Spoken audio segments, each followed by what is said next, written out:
companies will now be able to take an additional day off without any pay cut.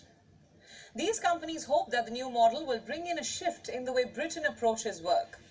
Atom Bomb and Awin are two of the biggest companies to have signed up for a permanent 4-day work week. In June this year, 73 companies in the UK participated in the world's biggest 4-day work week trial. The experiment was based on the 100-80-100 model, meaning an employee is given 100% of her pay in exchange for 80% of her current work time and 100% of productivity. Well, it turns out the experiment worked wonders. For halfway through the trial, a survey of 41 of the 73 companies found that 86% of them had decided to stick to the 4-day work week for good.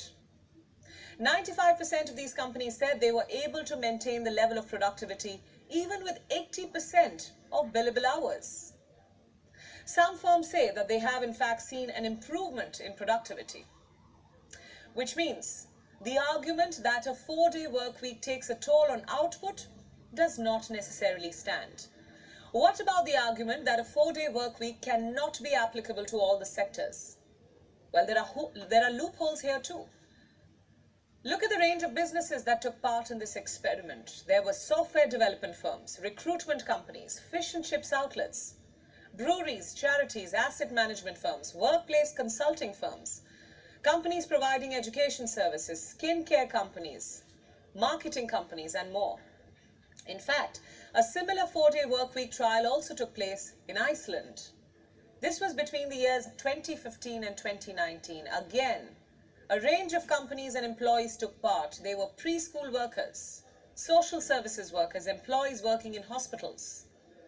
And a lot of these employees moved from a 40-hour grueling work week to a 35 or 36 work week. Now, the result was an overwhelming success. As we speak, some 86% of workers in Iceland already work shorter hours for the same pay. And this goes to show that a 4-day work week can be implemented across sectors, that employees working in essential services can be given an additional day off without compromising on their salary. But why isn't this already happening? Because it all comes down to will. Are companies willing to give employees the extra time out? Are they willing to become more flexible and more employee-friendly?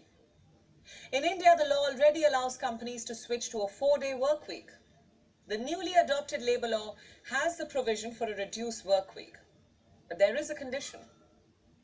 The Indian law says that employees must work for 12 hours a day if they are to take an extra day off. But that's not the case in a lot of other countries. You can still continue working 9 to 5 and wrap your week a day earlier.